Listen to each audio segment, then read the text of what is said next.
कैसे हैं आप सब? आशा करती हूँ आप सब अच्छे होंगे, स्वस्थ होंगे। स्वागत है आपका इस कक्षा में। आइए आज हम पढ़ते हैं हिंदी का अध्याय 11 मेहनत। दादी कहानी सुना रही थी यश गोयल की। कितनी बार परीक्षा में उत्तीर्ण हो जाने पर यश गोयल ने घर से भाग जाने का निश्चय किया। वह जल्दी से जल्दी यानी गाँव से दूर निकल जाना चाहता था, जहाँ उसे कोई न पहचानता रहे। वह एक गांव से निकल रहा था, प्यास के मारे गला सूख गया था।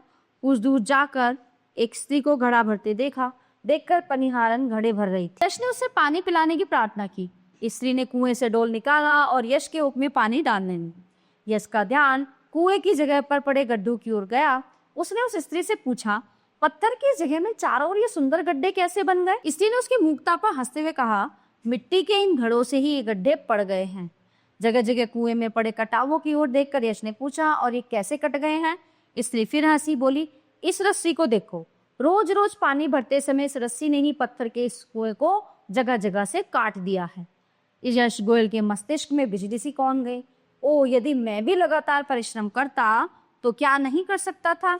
जब मिट्टी की घड़े और कोमल रस्सी पत्थर को काट सकते हैं तो मैं परीक्षा में उत्तीर्ण क्यों नहीं हो सकता? यश गोयल वापस उसी गति से अपने गांव की तरफ लौट चला। दिन रात उसने बहुत मेहनत से अध्ययन किया और अपने सारे प्रांत में प्रथम स्थान। रवि ने दादी को चुप देखकर पूछा, दादी जी, और भी तो बहुत से लोग होंगे जिन्होंने मेहनत के द्वारा सफलता पाई होगी। किसी और ऐसे ही महापुरुष के विषय में बताइए ना। दादी जी ने मुस्कुराकर कहा, एक नहीं, ऐसे हजारों लोग हुए हैं जो मेहनत करके कुछ से कुछ बन गए। अब्राहम लिंकन एक मजदूर का बेटा था, परिश्रम करके अमेरिका का राष्ट्रपति बन गया था। शेरशाह सूरी बिहार के गरीब किसान का बेटा था। वे माता के अत्याचार से दुखी होकर जौनपुर भाग आया था। उसने दिन रात मेहनत करके ज्ञान प्राप्त किया और अपनी योग्यता को बढ़ाया। समय आने पर यही शेरशाह सूरी दिल्ली के तख्त पर बैठा। दादी ने कहा, बच्चों, परिश्रम करने से कभी व्यक्ति को पराजय नहीं मिलती। बड़े बड़े बुद्धिमान और शक्तिशाली लोग भी आलस्य, लापरवाही और आराम तलबी में पड़कर जीवन में सब कुछ खो देते हैं।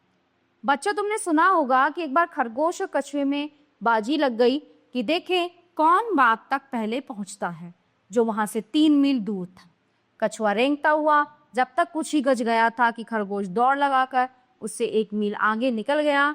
खरगोश सोचने लगा कि क्यों ना मैं थोड़ी सी नींद ले लूं, कछुआ तो अभी बहुत देर में आएगा। खरगोश गहरी नींद में घंटों सोता रहा। उधर कछुआ निरंतर चलता हुआ बाग के पास पहुंच गया। जब खरगोश की आंख खुली तो उसने लंबी छलांगे लगाई, पर तब तक कछुआ जीत गया। रवि ने कहा, दादी जी, हम भी बहुत मेहनत करके अपनी कक्षा में प्रथम स्थान प्राप्त करेंगे। दादी जी प्रसन्न हो उठी और उन्होंने रवि को दुलार दिया। प्यारे बच्चों, ये पाठ हमारा यहीं पे समाप्त होता है। मिलते हैं अगली कक्षा में। आशा करती हूँ ये बहुत अच्छे से आपको समझ आया होगा। मिलते हैं अगली कक्षा में। धन्यवाद।